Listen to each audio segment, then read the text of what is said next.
መጽሐፍ ሲጽፍ ኤፌሶን በጣም የንግድ ኤሪያ የሆነች የአሁኗ ቱርክ የምትባለው ሀገር ስትሆን በጣም ጣዖት አምልኮ የሰፈረባት ስፍራ፣ ለጳውሎስ ደግሞ ለ2 ዓመት ያህል የተገባውን የወንጌልን ስርጭት ማዕከል ያደረገባት ሀገር ነችና ኤፌሶን እንደሚገባ ጳውሎስ ለእነኚህ ሰዎች የእግዚአብሔርን መልእክት ሲጽፍላቸው በኤፌሶን ላሉ ሰዎች ትልቁ ነገር እንዲሆኑት በክርስቶስ ኢየሱስ ምን እንደሆነልንና ቤተ ክርስቲያን በክርስቶስ ኢየሱስ ደግሞ በቤተ ክርስቲያን ያለውን እውነታ ነው የሚያሳየው መጽሐፉና እንደሚገባ እንድናየው ፈልጋለሁና ቶሎ ብዬ እሱን ልናገርና እንደዚህ የሚል ቃል ታገኛላችሁ። ምዕራፍ 1 ቁጥር 3 ላይ የኤፌሶን ምዕራፍ 1 ቁጥር 3 ላይ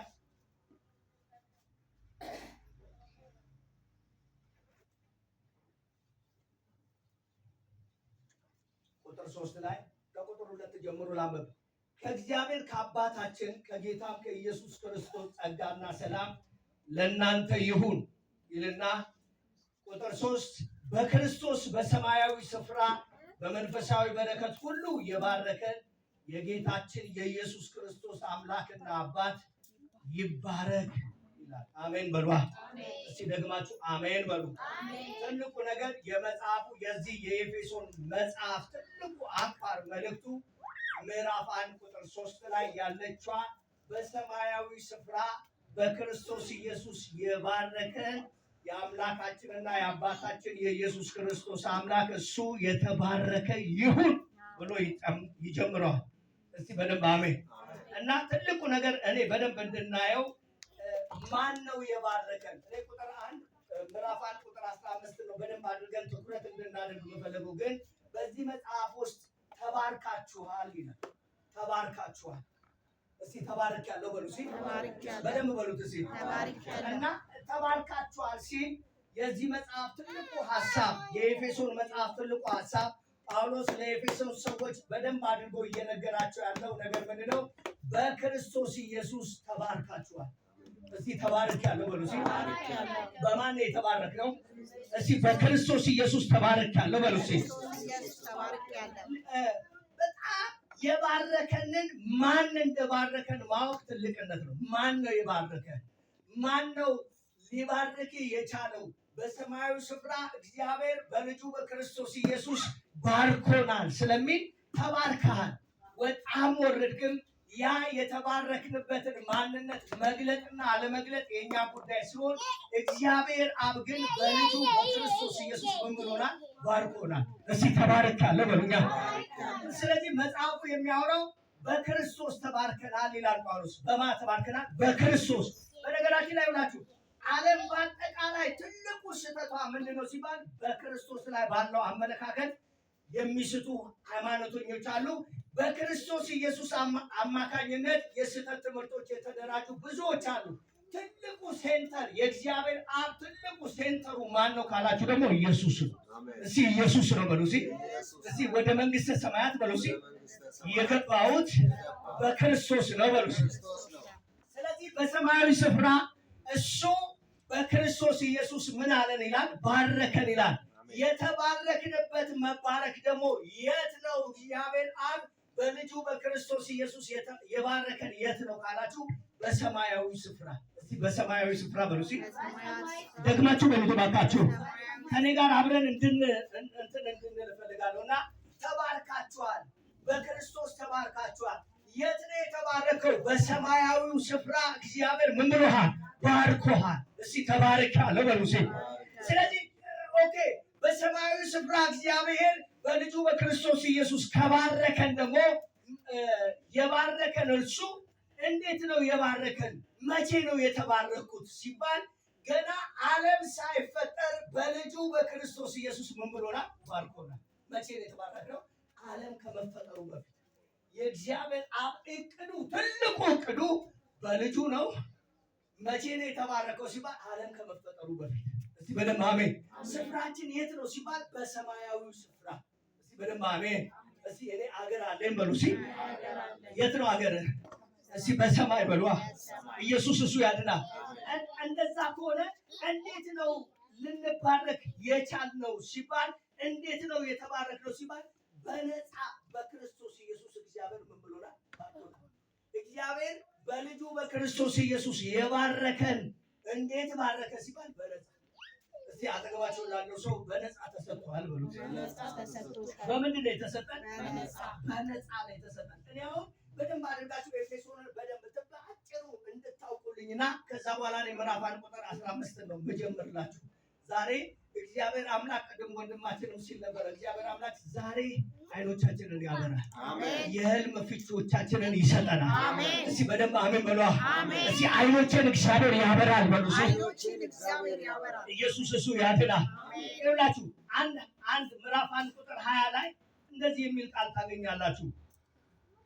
ክርስቶስን ከሙታን ሲያስነሳው ከአለቅነት፣ ከስልጣናት፣ ከኃይላት፣ ከጌትነት ሁሉ በላይና በዚህ ዓለም ብቻ ሳይሆን ነገር ግን ሊመጣ ባለው ዓለም ደግሞ ከሚጠራው ስም ሁሉ በላይ በሰማያዊ ስፍራ በቀኙ ሲያስቀምጠው በክርስቶስ ባደረገው ስራ የብርታቱ ጉልበት ምን ይላል? ይታያል። የማ ጉልበት? የእግዚአብሔር አብ ጉልበቱ ኢየሱስ ነው። እስቲ ኢየሱስ ነው በሏ። ደግማችሁ በሉት እስቲ ኢየሱስ ነው። ስለዚህ በደንብ እንድትይዙ የምፈልገው እግዚአብሔር ባርኮናል ብለን ስንናገር የተባረክነው በክርስቶስ ነው። የት ነው የተባረክነው? በሰማያዊ ስፍራ ነው የተባረክነው።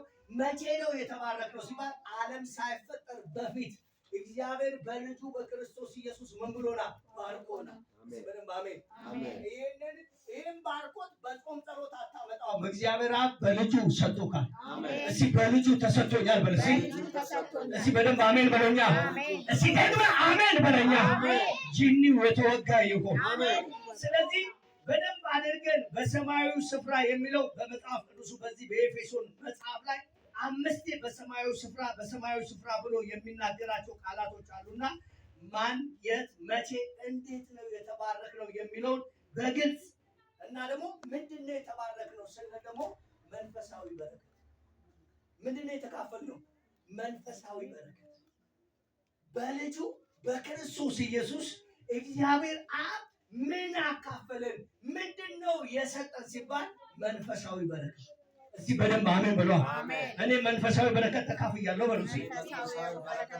ስለዚህ ምዕራፍ 1 እስከ ምዕራፍ 3 ያለውን የአማኞችን ስፍራቸውን፣ የአማኞችን ስልጣን ወይም ደግሞ አማኞች ምን እንደነበሩና ከዛ ደግሞ ከየት እንደመጡ በክርስቶስ ኢየሱስ ደግሞ በአብ ቀኝ እንዴት አድርጎ እንዳስቀመጠን መጽሐፍ ቅዱሱ ያወራል። ኤፌሶን ምንድን ነው ያደረገው? ምዕራፍ 1 እስከ ምዕራፍ 3 ያለው ጳውሎስ አጥብቆ የሚነግራቸው ስለ እናንተ ብዙ ነገር ሰምቻለሁ፣ ስለ እናንተ ፍቅር፣ ስለ ሁሉ ነገር ሰምቻለሁ፣ ስለ እናንተ ደግሞ መጸለይን አላቆምም እያላቸው እየነገራቸው፣ ግን ደግሞ ታውቁ ዘንድ እፈልጋለሁ ቀድሞ ምን እንደነበራችሁ።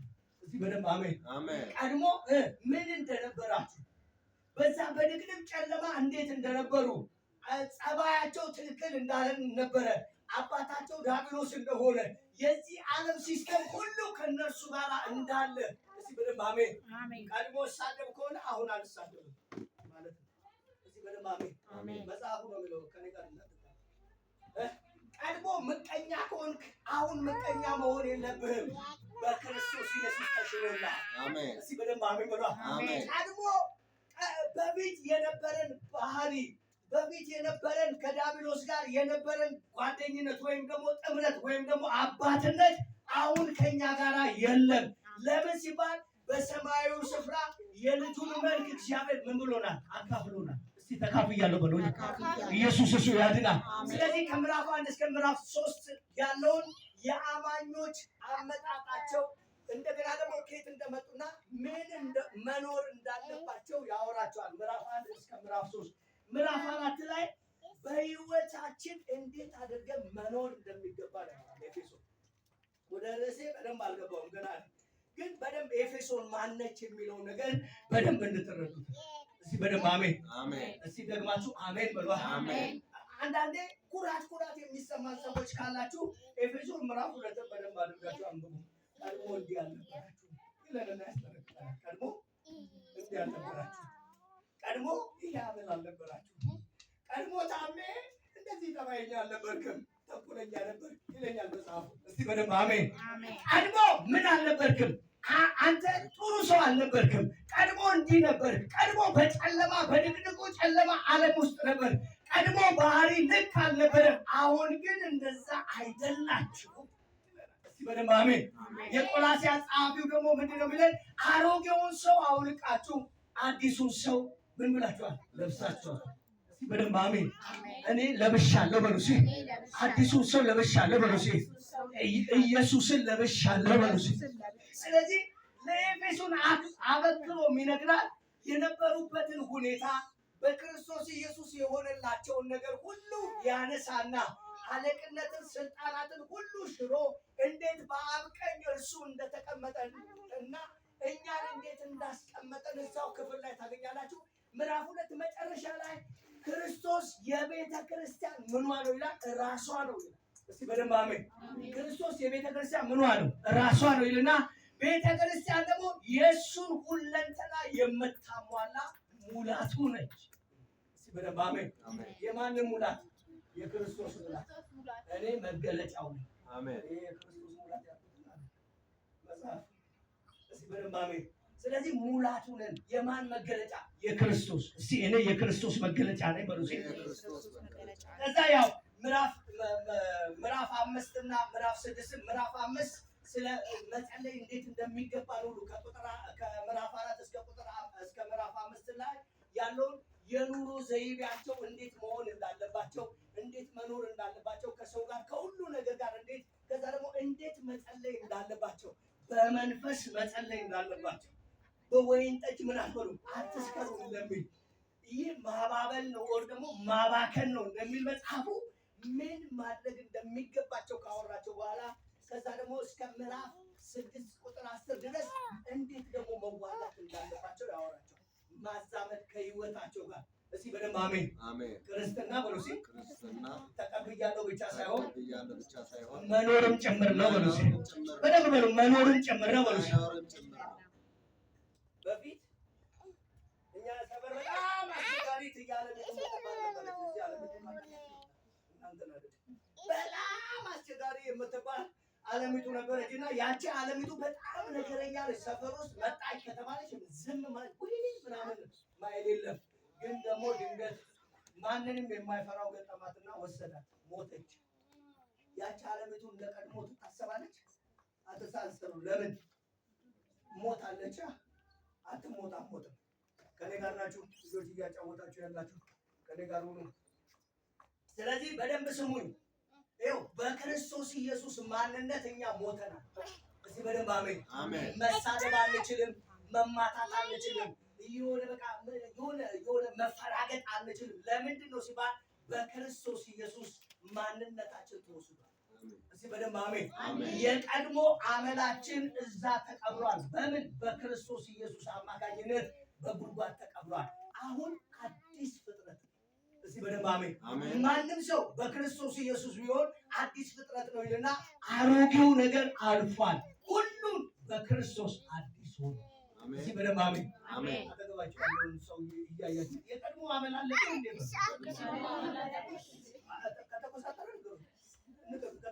እንዴት ነው የቀድሞ አመል አለበት?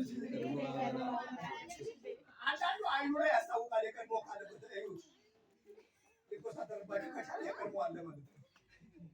እስቲ በደንብ አሜን። ሲደክማችሁ አሜን በሉኛ። አሜን።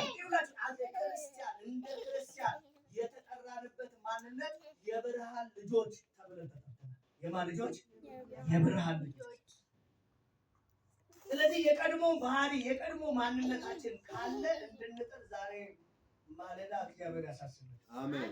እንድንጥር በደንብ አሜን። ቅናት፣ አድመኝነት፣ ስካር፣ ዘፋኝነት እነኚህ ሁሉ የሥጋ ስራ ናቸው ብሎ መጽሐፉ ስለሚነግረን እንድንጥር እግዚአብሔር ይርዳል። አሜን። እሺ በደንብ አሜን። ስለዚህ በጥቂቱ ይህንን የኤፌሶንን መጽሐፍ በጥቂቱ ካየን ወደ ዋናው ርዕሴ መልእክቴ ልግባ። ምዕራፍ 1 ቁጥር 15 ጀምሮ ያለውን የእግዚአብሔርን ቃል እንደዚህ ይላል። እንዲገባን ከቁጥር 12 ጀምሮ ላንብብ። ይኸውም በክርስቶስ አስቀድመን ተስፋ ያደረግን እኛ ለክብሩ ምስጋና እንሆን ዘንድ ነው ይልና እናንተ ደግሞ የእውነትን ቃል ይኸውም የመዳናችሁን ወንጌል ሰምታችሁ ደግሞ በክርስቶስ አምናችሁ በተስፋው መንፈስ በመንፈስ ቅዱስ ምን ብላችኋል? ታትማችኋል ይልና ቁጥር 14 ላይ እርሱ የርስታችን መያዣ ነው ለእግዚአብሔር ያለውን ሁሉ እስኪዋጅ ድረስ ይህንን ለክብሩ ምስጋና ይሆናል። አሜን። ሲደግማችሁ አሜን በሉኛ። ከዛ እንደዚህ ላይ ስለዚህ እኔ ደግሞ በእናንተ ዘንድ ስለሆነው በጌታ በኢየሱስ ስለማመንና ለቅዱሳን ሁሉ ስለሚሆነው መውደድ ሰምቼ ጳውሎስ ሰምቼ ለቅዱሳን ያላችሁ ነገር በክርስቶስ ኢየሱስ የማመናችሁ ሁኔታ ሁሉ በሚገርም ሁኔታ ስለእናንተ መዋደድ ስለ ማህበራዊ ነገሮቻችሁ ምን ብያለሁ አለ ሰምቼ። እስቲ በደንብ አሜን። እስቲ ተሰምቷል በሉ። የኔ ነገር በሉ። ተሰምቷል በሉ። እሺ ቁጥር 16 ስለ እናንተ እያመሰገንኩ ስጸልይ ስለ እናንተ ማሳሰብን አልተውም ይላል።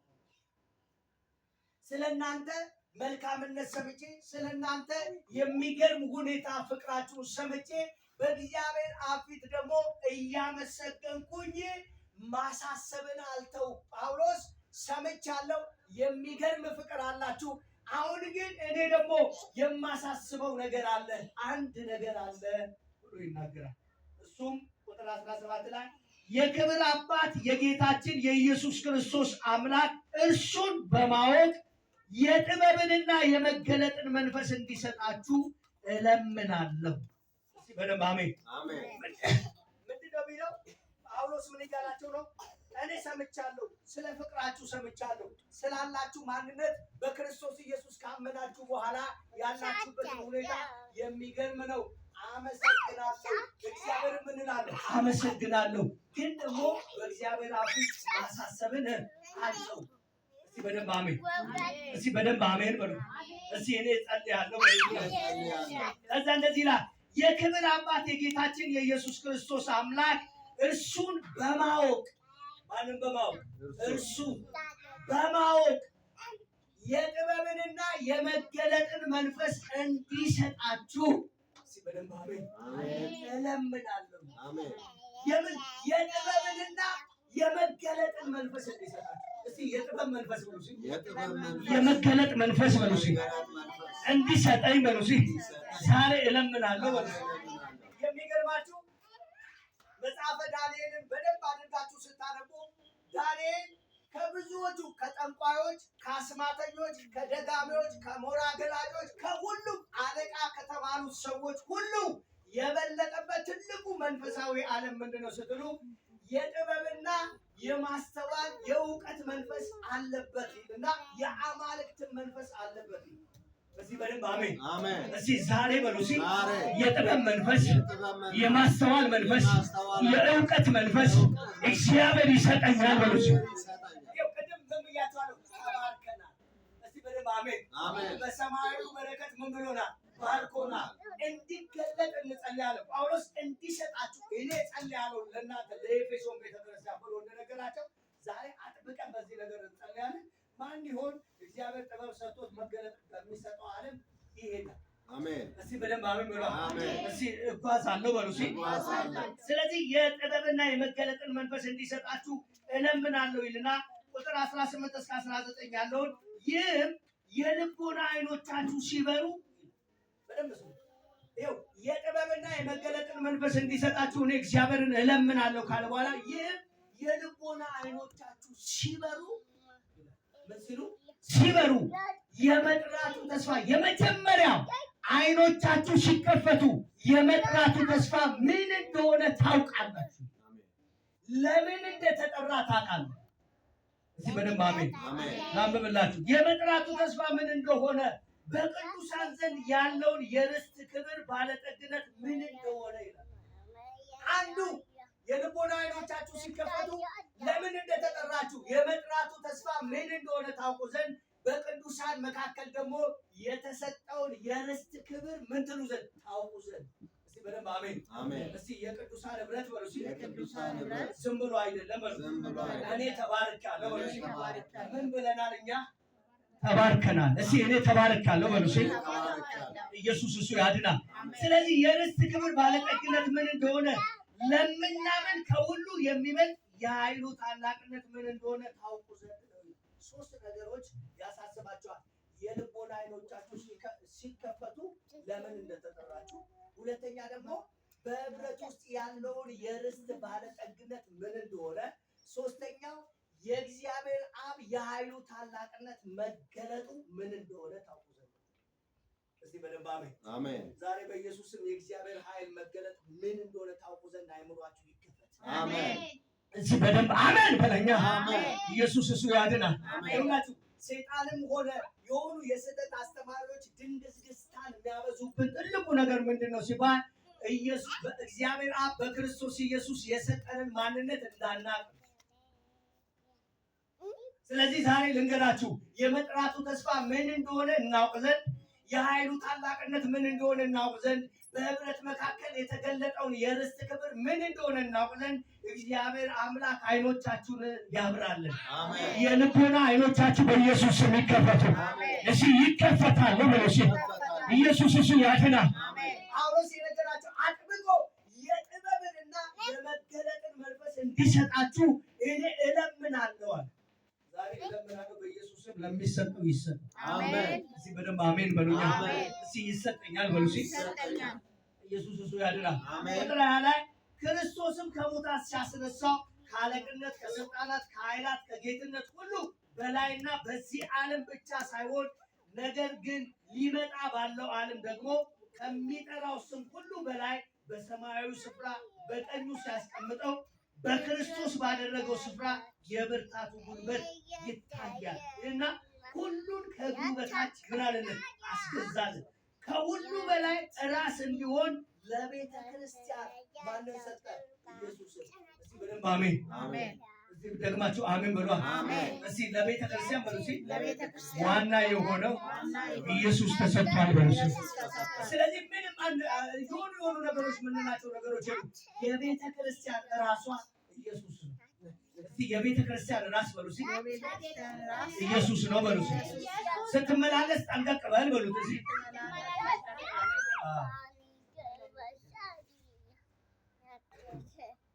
አንዳንዱ ቤተክርስቲያን ሲባል የሆነ ሰንበዲ ያደራጀው የሆነ ነገር የሆነ ይመስላል። ነገር ግን የቤተክርስቲያን ዋና ትልቁ መሰረቷና ራሷ ማነው? ኢየሱስ። ኢየሱስ ነው በሉ። እስቲ ደግማችሁ ኢየሱስ ነው በሉ። ስለዚህ ዛሬ ምን ልትልን ነው ካላችሁ በጌታ በኢየሱስ ስም እግዚአብሔር አምላክ የጥበብንና የማስተዋልን መንፈስ እንዲሰጣችሁ እለምናለሁ። እስቲ በደንብ አሜን በሉ። እስቲ የጥበብ መንፈስ በሉ። የማስተዋል መንፈስ በሉ። እግዚአብሔር አምላክ ይሰጠኛል በሉ። የልቦና አይኖቻችሁ ይከፈታሉ። እስቲ ይከፈታሉ በሉ። ስለዚህ ጳውሎስ ለኤፌሶን ቤተክርስቲያን እየነገራቸው ያለው ነገር ምንድነው? የመጀመሪያ ሲነግራቸው አበክሮ ሲያስተምራቸው የነበረው ነገር ምንድነው? እናንተ ተባርካችኋል። እንዴት ተባርካችኋል ሲል በፍቅር ተባርካችኋል። በልጁ በሰማያዊ ስፍራ እግዚአብሔር አብ ምን ብሏችኋል? ባርኳችሁ። እኔ ደግሞ እንዲህ እላለሁ የልቦና አይኖቻችሁ ይከፈቱ። አሜን። ሲበለም አሜን በራ። ይሄ የልብ አይኖቻችሁ ሲከፈቱ ለምን እንደተጠራችሁ ታውቃላችሁ። ሲበለም አሜን። ለምን ነው የተጠራችሁት? እናንተ ለምን ተጠራችሁ? አሜን። ለምን እንደተጠራችሁ ለምን እንደተጠራችሁ ለምን ነው የተጠራችሁ? ለምን ነው የተጠራችሁ?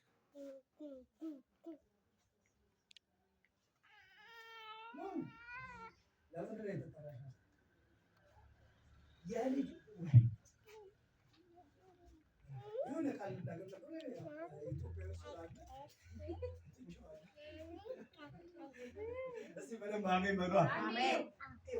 የልቦና አይኖቻችሁ ሲበሩ የተስፋው ምስጢር ለምን እንደተጠራችሁ ማን እንደጠራችሁ ታውቃላችሁ። ለምን እንደተጠራችሁ አንዳንዱ የተጠራው ወንጌላዊ ይደረግ ይመስላል።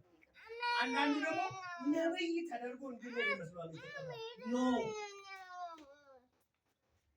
የመጀመሪያው የእግዚአብሔር አብ ትልቅ ብርታቱ ምንድነው ሲባል የልጁን መልክ እንመስል ዘንድ ተፈጠረ። እስቲ በደንብ አሜን። እስቲ የልጁን መልክ በሉ። በደንብ በሉት እስቲ የልጁን መልክ። ኢየሱስን አላያችሁ? እየተጓዘ እያለ ህፃናት ምናምን ሲሉ ህፃናቶችን ሁሉ ዝም ሲያሰኙ እናንተ ዝም ብታሰኙም እነኝን ያያችኋቸው ድንጋዮች ይላል እግዚአብሔር ምን ይላቸዋል? ያስነሳል። ዛሬ በእውነት እኔ በእግዚአብሔር ፊት እጸልያለሁ። እግዚአብሔር ለአንድ ሰው አይኑን ይከፍትለታል። አሜን። እስቲ በደንብ አሜን በሉ። አሜን። በጌታ በኢየሱስ ስም እጸልያለሁ። የጥበብንና የመገለጥን መንፈስ እንዲሰጠን በቤተ ክርስቲያን በኃይል እንዲሆን ይሄ የጥበብ መንፈስ፣ ይሄ የማስተዋል መንፈስ በኢየሱስ ስም በመካከላችን እንዲሆን እጸልያለሁ። እግዚአብሔር መልካም ያደርጋል። እሺ እግዚአብሔር መልካም ያደርጋል በሉ። እሺ እግዚአብሔር መልካም ያደርጋል። እኔ ላይ በሉ። እሺ የጥበብ መንፈስ፣ የማስተዋል መንፈስ፣ የእውቀት መንፈስ በላይ ላይ ይሆናል። እግዚአብሔር ከኔ ጋር ይሆናል በሉ። እሺ ከኔ ጋር ይሆናል። የሚገርማችሁ ትልቁ ነገር ዳንኤል በምንድን ነው የብልጫ መንፈስ ብልጣሶር ሆኖ የብልጫ መንፈስ የተሰጠው ስትሉ ዳንኤል ጋር የጥበብ መንፈስ ነበረ። ዳንኤል ጋር የእውቀት መንፈስ ነበረ። ዳንኤል ጋር ደግሞ የማስተዋል መንፈስ ነበረ። ምዕራፍ 10 ላይ ዳንኤል ካየው ራእይ የተነሳ መተርጎም ስላቃተው ይልና ሰው የሚመስለው ገብርኤል መጣ ይልና እንዲህ ይላል። ሲመጣ ደነገጥኩ ይልና ነገር ግን እሱ ደግሞ አወራኝ፣ በሩቅ ሆኖ አወራኝ ይልና እንዲህ አለኝ፣ የማስተዋልና የጥበብን መንፈስ ልሰጥ ወደ አንተ ምን ብያለሁ? መጥቻለሁ። ለምን? ህልሙን እንድትተረጉም። እስቲ በደንብ አሜን። ዛሬ በኢየሱስ ስም ነገር የጠፋባችሁ የመተርጎሚያን መንፈስ እግዚአብሔር ይሰጣችሁ። አሜን። እስቲ እግዚአብሔር ይሰጠኛል በሉ። እስቲ እግዚአብሔር ይሰጠኛል። ስለዚህ ዛሬ ልላችሁ የፈለኩት ምንድን ነው? ዛሬ ትልቁ ሐሳቤ የጥበብና የመገለጥ መንፈስ እንዲሰጣችሁ በኢየሱስ ስም ጸልያለሁ። አሜን። እስቲ በደንብ አሜን። በነገራችን ላይ በጣም ከምታሳዝነኝ ቤተክርስቲያን መካከል አንዷ ኤፌሶን ቤተክርስቲያን ጳውሎስ በጣም ተግቶላት በጣም መልእክት ጽፎላት በእስር ቤት የሚገርም መልእክት ሰጥቷት፣ ነገር ግን መጨረሻ ላይ ራእይ ላይም ደግሞ የምታዩት እጅኑ የኤፌሶን ቤተክርስቲያን ከሰባቱ ተገልጦ የተናገራት እንዲህ ነው የሚላት የቀድሞ ምንሽን አቤት በሉታ የቀድሞ ፍቅርሽን ረስተሻል የተባለችው ኤፌሶን ቤተክርስቲያን። በነገራችን ላይ አሁን ኤፌሶን ቱርክ ነች። ቱርክ ነው። ቱርክ አብዛኛው ዙሪያ ሙሉ ለሙሉ ሰለሞን ከዚህ አይደለም። አሜን። እስቲ በደንብ አሜን በላይ። አሜን። ኢየሱስ ብለ በኋላ ምን እንደምትሆን አይታወቅም። እሱ እግዚአብሔር ነው የሚያውቀው ማለት ግን እግዚአብሔር ያድን። አሜን። እስቲ በደንብ አሜን ብሎ አሜን። ትልቁ ሐዋርያው ኤፌሶን ላይ በጣም ተግቶ ለ2 ዓመት ያህል የወንጌል ስርጭት ማዕከል አድርጓት በጣም ብዙ ዋጋ የከፈለላት ቤተክርስቲያን ኋላ ላይ ደግሞ ፍቅርሽን ጥለሻል፣ ከወዴት እንደወደቅሽ አስቢ፣ እኔ እመጣብሻለሁ። ስለዚህ ዛሬ እግዚአብሔር የጥበብ መንፈስ ይሰጠናል። አሜን። እስቲ የጥበብ መንፈስ እግዚአብሔር ይሰጠኛል በሉ። የማስተዋል መንፈስ ይሰጠኛል በሉ። በኢየሱስ ስም እንጸልይ። ለሱ መንፈስ እንጸልይ። ሙቀትም ስለሆነ ከእህታችንም ጋር ስለምንጸልይ እንጸልይ። አናቱ ላይ ነው 6 ሰዓት አናቱ ላይ እየጨረሱ